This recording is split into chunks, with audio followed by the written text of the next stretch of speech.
Hello everyone, welcome back to organise learning channel. अगर आप मेरे चैनल पर नए हैं तो चैनल को सब्सक्राइब करें, वीडियो को एंड तक ज़रूर देखें और अगर आपको वीडियो अच्छी लगे तो वीडियो को लाइक शेयर और कमेंट करें। तो आज की इस वीडियो में हम डिस्कस करने वाले हैं जो डीओई दिल्ली की तरफ से क्लास 10 के लिए मैथ्स का प्रैक्टिस पेपर दिया गया है।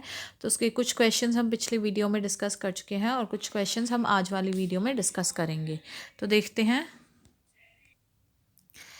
तो 15 क्वेश्चन तक हम पिछली वीडियोस में डिस्कस कर चुके हैं जो कि आपको इस चैनल पर मिल जाएंगी।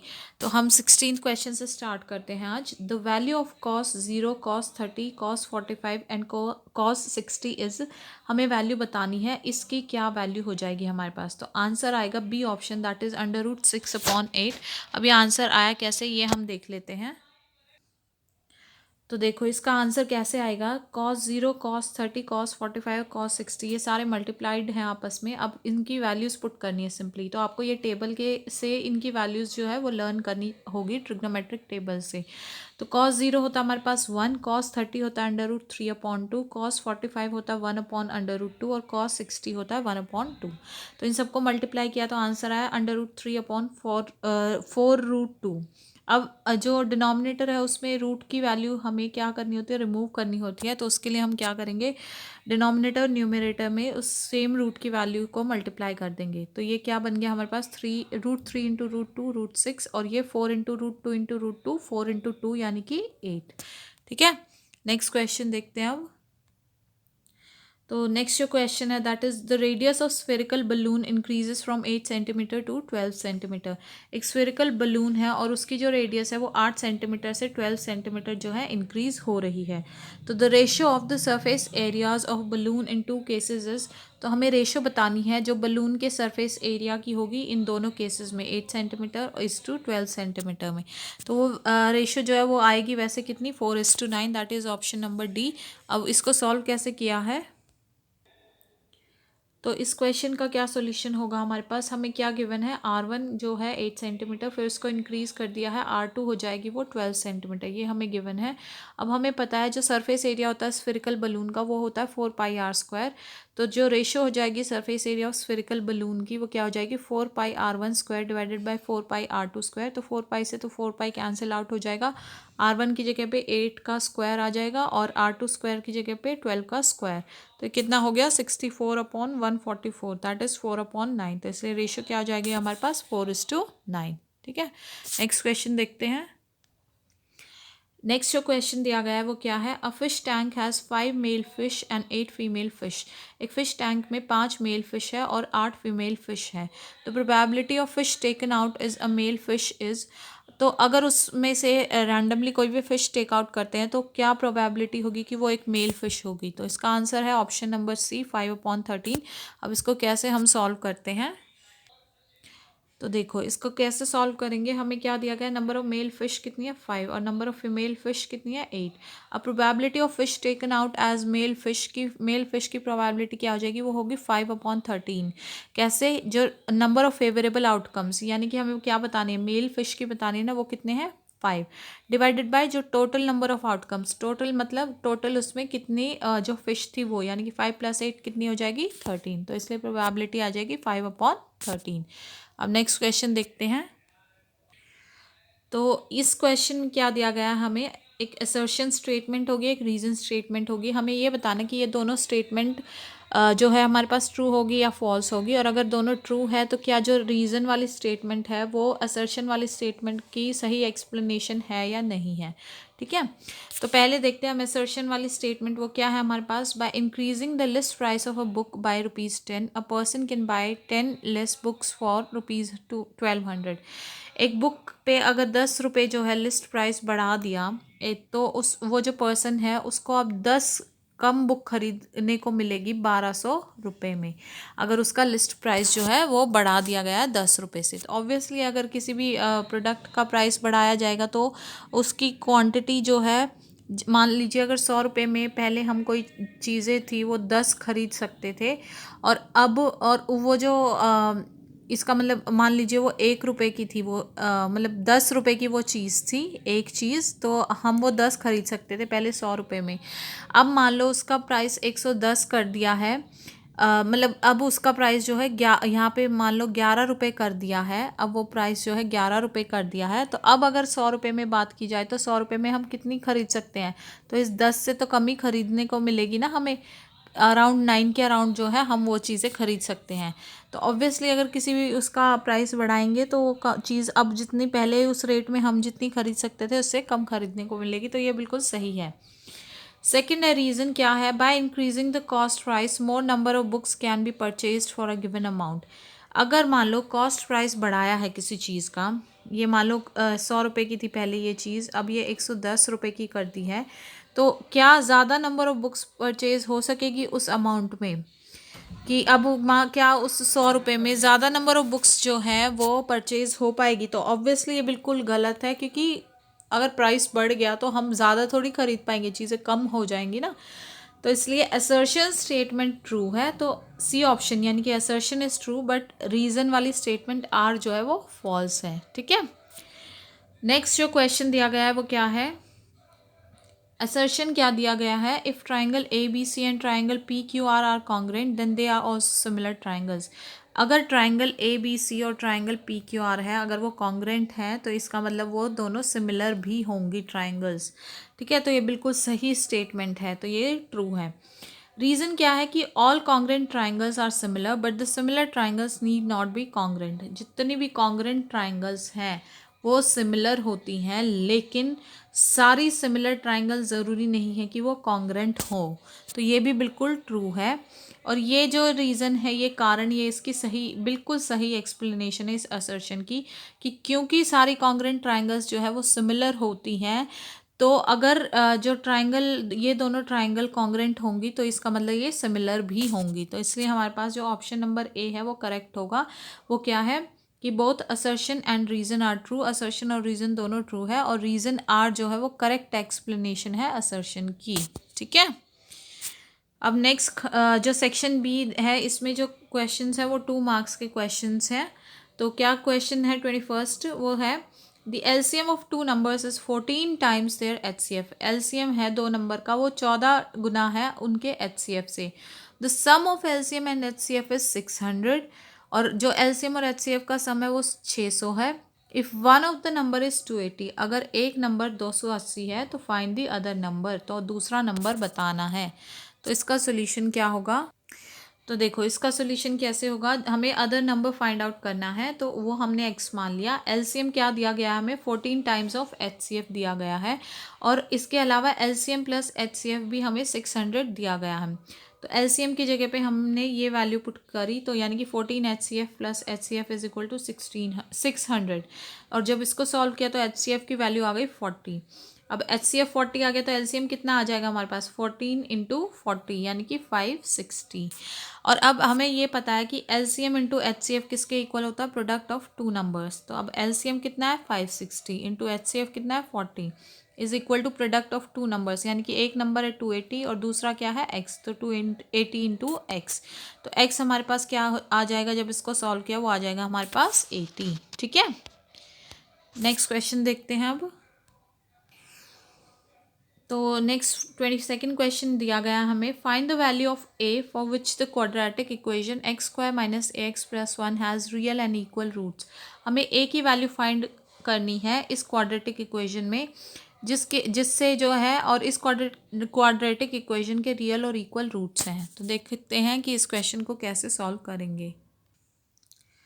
तो देखो इसमें क्या दी हुई है हमें, ये equation X square minus A X plus 1 ये हमें गिवन है। अब यहाँ पे ए कितना है 1 है, बी कितना है माइनस ए है, और सी कितना है 1 है।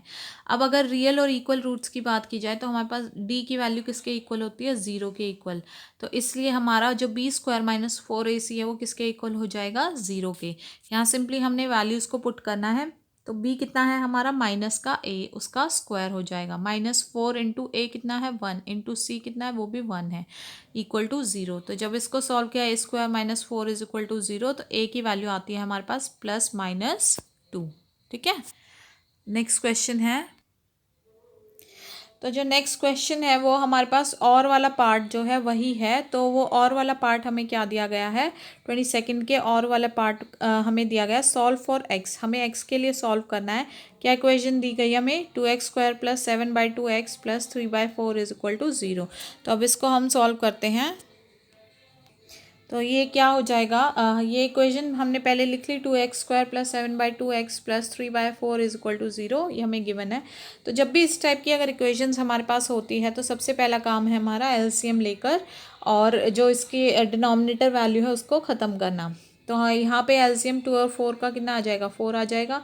तो ऊपर क्या आ जाएगा, यहाँ पे न्यूमरेटर में 4 × 2 यानी कि 8x² प्लस ये 2 है तो 2 से मल्टीप्लाई होगा ऊपर भी, तो 7 × 2 14x। यहाँ 4 है तो न्यूमरेटर में भी 1 से मल्टीप्लाई होगा, यानी कि ये 4 है तो यहाँ भी 4, तो 4 × 1 तो न्यूमरेटर में भी 1 से मल्टीप्लाई होगा, यानी कि 3 × 1 3, और ये इक्वल है 0 के।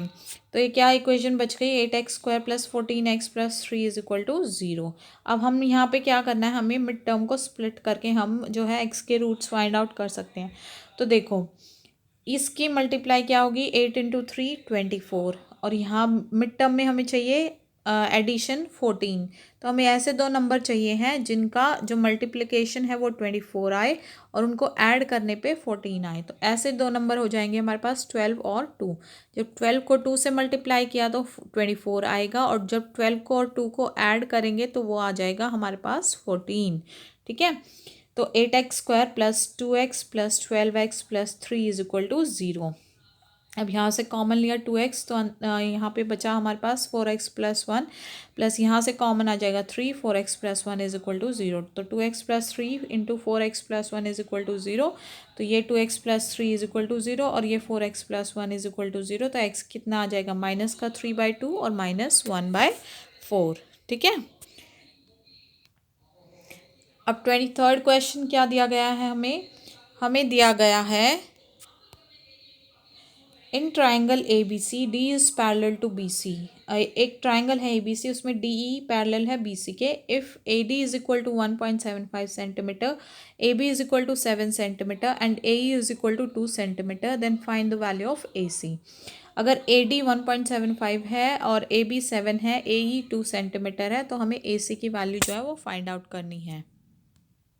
तो ये क्वेश्चन कैसे हम सॉल्व करेंगे, पहले हम एक रफ फिगर बना लेते हैं। जो है ए बी सी एक ट्राइंगल जिसमें डी जो है बी सी के पैरेलल है, और ए डी हमें गिवन है 1.75 सेंटीमीटर, और ए बी गिवन है 7 सेंटीमीटर, और ए ई गिवन है 2 सेंटीमीटर, और ए सी हमें फाइंड आउट करना है। अब हमें डी जो है वो बी सी के पैरेलल दिया गया है, तो अब ये क्योंकि इसके पैरेलल है तो इसलिए A D upon A B is equal to A E upon A C हमारे पास हो जाएगा। यानी कि ए डी कितना है 1.75 डिवाइडेड बाय ए बी कितना है 7 इज़ इक्वल टू ए ई कितना है 2 डिवाइडेड बाय ए सी हमें फाइंड आउट करना है। तो जब हमें ए सी फाइंड आउट हम करेंगे तो क्रॉस मल्टीप्लाई करेंगे तो क्या हो जाएगा हमारे पास ये वैल्यू, जब इसको सॉल्व किया तो 8 सेंटीमीटर। ठीक है। नेक्स्ट क्वेश्चन 24th क्या दिया गया हमें, in figure P A and P B are tangents to a circle from an external point P. ये फिगर है, इसमें जो पी ए और पी बी है ये टेंजेंट्स हैं सर्कल की एक्सटर्नल पॉइंट पी से। ठीक है। C D is another tangent touching the circle at Q, और सी डी एक और टेंजेंट है जो सर्कल को क्यू पॉइंट पे टच कर रही है। If P A is equal to 12 centimetre, तो अगर जो ये पी ए है ये 12 सेंटीमीटर दिया गया है, Q C is equal to Q D is equal to 3 centimetre, और जो ये क्यू सी और ये क्यू डी ये 3 सेंटीमीटर ईच दिए गए हैं हमें, then find P C plus P D. तो हमें बताना है ये प्लस ये। ठीक है, P C plus P D. तो इसका सोल्यूशन है, तो इसका सोल्यूशन क्या हो जाएगा हमारे पास, ये फिगर हमें गिवन है ऑलरेडी। ठीक है। अब इसमें पी ए जो है वो कितना दिया गया 12 centimetre, Q C is equal to Q D वो दिया गया 3 सेंटीमीटर। हमें फाइंड आउट करना है P C plus P D. तो देखो अब पी ए जो है वो पी बी के इक्वल हो जाएगा 12 सेंटीमीटर। इसका रीज़न क्या रहेगा कि एक्सटर्नल पॉइंट से जब टेंजेंट्स जो है वो सर्कल को टच करती है तो ये जो दोनों टेंजेंट्स हैं वो इक्वल होती है। ठीक है। अब क्यू सी जो है वो सी ए के इक्वल हो जाएगा। ये फिर से एक्सटर्नल पॉइंट सी से ये वाली टेंजेंट और ये वाली टेंजेंट दोनों टच कर रही है सर्कल को, तो इसलिए क्यू सी और सी ए भी इक्वल हो जाएंगे, यानी कि 3 सेंटीमीटर ईच। ठीक है। और इसके साथ साथ Q D is equal to B D, ये क्यू डी और ये बी डी, तो ये भी डी पॉइंट हो गया एक्सटर्नल, इससे ये टेंजेंट और इससे ये टेंजेंट, ये दोनों सर्कल को टच कर रही है, तो इसलिए ये भी क्या हो जाएंगे 3 सेंटीमीटर और दोनों इक्वल होंगे। ठीक है। अब जो पी ए है वो किसके इक्वल है, पी सी प्लस ए सी के। ठीक है। तो यहाँ से पी सी हम फाइंड आउट कर सकते हैं, वो क्या हो जाएगा पी ए माइनस ए सी। अब पी ए कितना था 12 माइनस ए सी यानी कि सी ए वो कितना है 3, यानी कि ये कितना आ गया पी ए हमारे पास 9 सेंटीमीटर। ऐसे ही हम जब बी को की बात करें तो पी बी किसके इक्वल है, B D plus P D के इक्वल है। ठीक है। तो यहाँ से अगर हम पी डी फाइंड आउट करने की बात करें तो वो क्या हो जाएगा P B minus B D. अब पी बी कितना है 12 माइनस बी डी 3, ये भी कितना आ गया 9 सेंटीमीटर। तो अब हमारे पास पी सी भी आ चुका है और हमारे पास पी डी भी आ चुका है, तो दोनों को प्लस किया तो P C plus P D is equal to 9 plus 9 that is equal to 18 centimetre. ठीक है।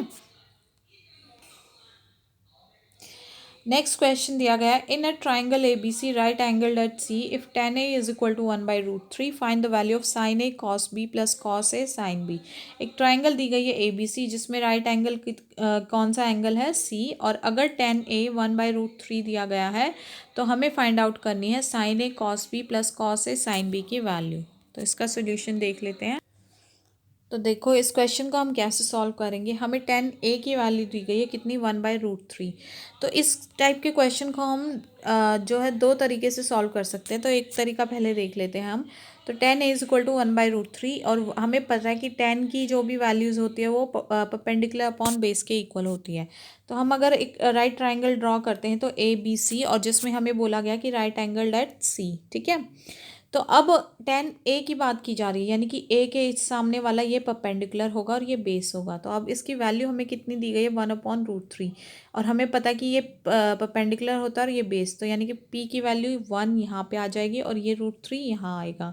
तो अगर हम इसको ऐसे सॉल्व करें A B square is equal to B C square plus A C square, तो उससे हमारी जो ए बी की वैल्यू आती है वो 2 आ जाएगी। ठीक है। यानी कि ये हाइपोटेन्यूज हो गया हमारे पास 2। अब हमें साइन ए कॉस ए और साइन बी कॉस बी दोनों चाहिए हैं। तो साइन ए होता है हमारे पास परपेंडिकुलर अपॉन हाइपोटेन्यूज। अब ए के कॉरस्पॉन्डिंग ही बताना है, तो परपेंडिकुलर यही है, यानी कि 1 अपॉन हाइपोटेन्यूज 2। ठीक है। ऐसे ही कॉस ए की बात की जाए वो होता है हमारे पास बेस अपॉन हाइपोटेन्यूज। तो ए के कॉरस्पॉन्डिंग बेस ये है, तो √3 अपॉन हाइपोटेन्यूज यानी कि 2। अब बात करें अगर साइन बी की, तो बी के कॉरस्पॉन्डिंग इसके जस्ट सामने वाला परपेंडिकुलर होएगा, तो साइन बी यानी कि परपेंडिकुलर अपॉन हाइपोटेन्यूज यानी कि √3/2। और कॉस बी अगर बात किया जाए तो इसके जो कॉरस्पॉन्डिंग बात की जाए तो ये बेस हो जाएगा, तो बेस अपॉन हाइपोटेन्यूज यानी कि 1/2। अब सिंपली जो हमें वैल्यू फाइंड आउट करनी है sign A cos B plus cos A sine B, उसकी वैल्यू हमने पुट कर दी। साइन ए की जगह 1/2 इंटू कॉस बी की जगह पे 1/2 प्लस कॉस ए की जगह √3/2 और साइन बी की जगह √3/2। तो जब इसको सॉल्व किया तो सॉल्व करने के बाद जो हमारी वैल्यू आ जाती है वो आती है इसकी 1। तो एक मेथड तो ये है, और दूसरा मेथड हम ये भी कर सकते हैं कि जो tan ए है वो 1/√3 दिया गया है। तो tan ए 1/√3 कितनी वैल्यू पे होता है, वो होता है हमारा tan 30 पे। तो यानी कि ए की वैल्यू जो है हमारे पास क्या आ जाएगी, ये 30 डिग्रीज। अब ये 90 ऑलरेडी है, ये 30 आ गया। तो जो ट्राइंगल के एंगल का सम होता है 180 होता है। तो 180 में से 90 प्लस 30 120 गए, तो कितना बचा ये वाला 60। तो तीनों एंगल्स पता चल गए, ए बी बी बी और सी बी। तो सिंपली अब साइन ए यानी कि साइन 30 की वैल्यू आप डायरेक्ट पुट कर सकते हो, वो कितनी होती है 1/2। ऐसे ही कॉस ए यानी कि कॉस 30 की वो होती है √3/2। ऐसे ही साइन बी यानी कि साइन 60 की होती है √3/2। ऐसे ही कॉस 60 वो होती है 1/2। तो ऐसे भी हमारे पास ये वैल्यूज़ आ जाएंगी, तो उनको इस फॉर्मूले में पुट करके हम वैल्यू फाइंड आउट करेंगे तो 1 आंसर आ जाएगा। ठीक है। नेक्स्ट क्वेश्चन देखते हैं। अब नेक्स्ट क्वेश्चन दिया गया है हमें, if tan theta is equal to 2/3 then find the value of cos square theta minus sine square theta. अगर टेन थीटा 2/3 है तो हमें cos square theta minus sine square theta की वैल्यू फाइंड आउट करनी है। तो इसका सोल्यूशन देखते हैं। तो देखो इसका सोल्यूशन भी कैसे हो जाएगा, टेन थीटा यानी कि परपेंडिकुलर अपॉन बेस वो है 2/3, वो गिवन है। फिर से इसमें हम क्या कर सकते हैं, हाइपोटेन्यूज का square is equal to perpendicular square upon base square, यानी कि पी है 2 उसका स्क्वायर प्लस बी है 3 उसका स्क्वायर। तो जब इसको सॉल्व किया तो एच की वैल्यू हमारे पास आ जाती है √3। अब साइन थीटा और कॉस थीटा हमें फॉर्मूले में यूज़ करना है। तो साइन थीटा हमारे पास क्या है, परपेंडिकुलर अपॉन हाइपोटेन्यूज। तो परपेंडिकुलर कितना था 2 अपॉन हाइपोटेन्यूज √13। ऐसे ही कॉस थीटा अगर बात करें तो बेस अपॉन हाइपोटेन्यूज, तो बेस कितना था 3 अपॉन हाइपोटेन्यूज कितना √3। हमें वैल्यू फाइंड आउट किसकी करनी है, cos square theta minus sine square theta की। तो कॉस थीटा कितना आया 3/√13 और उसका स्क्वायर, माइनस साइन थीटा कितना आया 2/√13 और उसका स्क्वायर। तो ये कितना हो जाएगा 3 स्क्वायर यानी कि 9 और √13 का स्क्वायर यानी कि 13 माइनस 2 स्क्वायर यानी कि 4 और √13 का स्क्वायर यानी कि 13। तो जब इसका एलसीएम लिया 13 तो ऊपर 9 माइनस 4 यानी कि 5/13 हमारे पास जो है आंसर हो जाएगा। तो नेक्स्ट जो सेक्शन है इस पेपर का वो हम नेक्स्ट वीडियो में डिस्कस करेंगे। तब तक के लिए अगर आपको ये वीडियो समझ में आई है और अगर आपको वीडियो अच्छी लगी है तो वीडियो को ज़्यादा से ज़्यादा शेयर करें, वीडियो को लाइक करें, कमेंट करें, चैनल को सब्सक्राइब करें और आप अपनी तैयारी जो है बहुत अच्छे से करते रहिए। All the best for your exams.